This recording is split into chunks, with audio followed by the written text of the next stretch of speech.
So today I'm gonna talk with you about how the heck do you stay motivated and working on your business, on your real estate business through a pandemic, through a crazy crisis. How do you stay motivated? Because honestly, through all the past recessions, what we've learned is that a lot of real estate investors, they're just gonna quit. They're just gonna say adios, peace out. And I don't want you to do that, right? So I'm going to tell you, share some tips with you, what I'm doing to stay focused, to stay motivated, and you can start doing them too.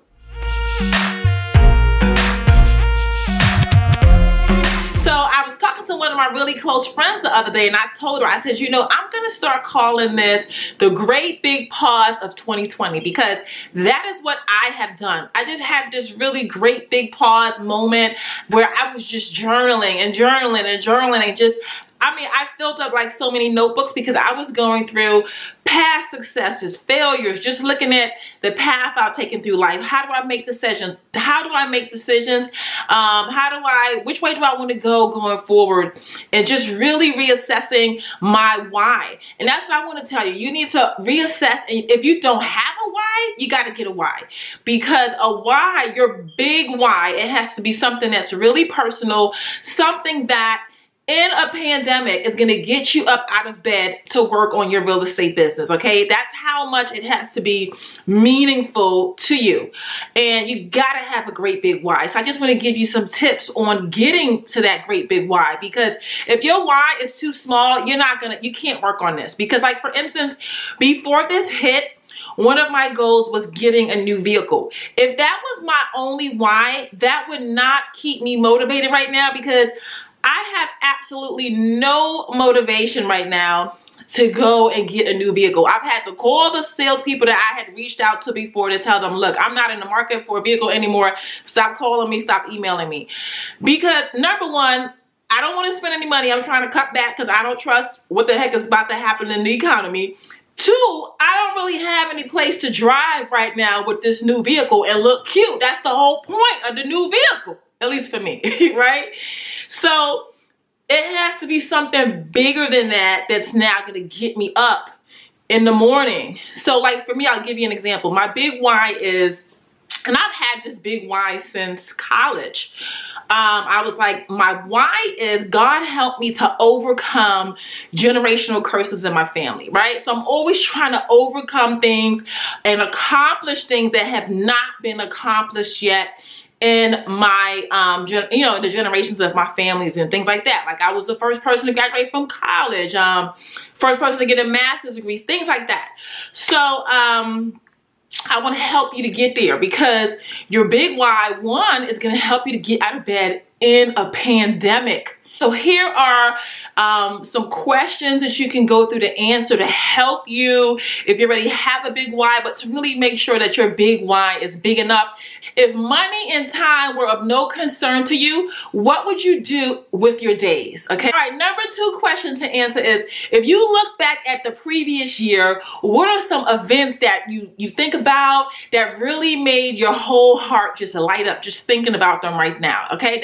And question number three is, if you lost everything tomorrow, what would you miss the most? The next question is, if you could trade your life with anyone else, who would it be, and why would you trade your life with that person? So take your time answering these questions. It may take you an hour, 2 hours. Take your time and answer these questions. It will help you get to your big why. So I want to stress to you why it's important to have a big why. Two things. One, it helps to keep you motivated.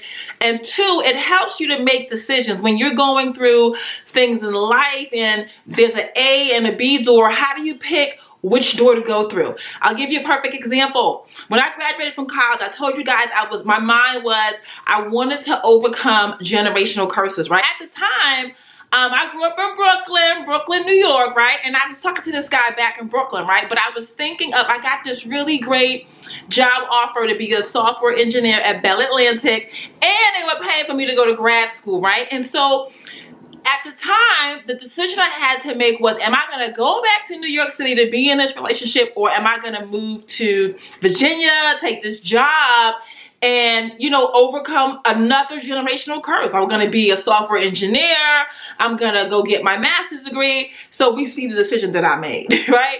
I went and I took the job. I went and got my master's. So that's what I'm saying. When you have a big why, when you get to points in your life and you need to make a decision, your big why is that decision is going to be so easy, right? So right now, that I'm on pause in 2020, that is what I'm using against when I'm writing down different paths to take. I'm saying, which path is going to get me to overcome another generational curse, right? Because now I have kids.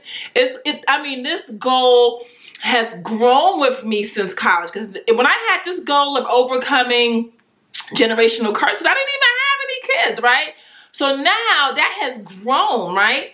Where now I have kids and I think about them for the path that I take in, you know, what can I pass down to them? What are we going to learn through this crisis? Things like that. So that's why your big why is something that you have to have it. Before you pass go, you got to have your big why. So now I'm going to share with you some things I have like in my office to stay motivated. My vision board back here for 2020. I'm going to give you a close up. So come check it out.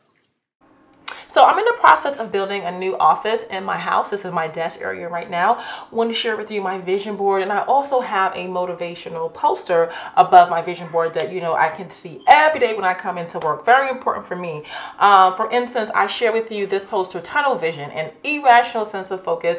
You guys know how much I talk about focus in my book. On page 27, I share this quote, take up one idea, make that one idea your life. Think of it, dream of it, live on that idea.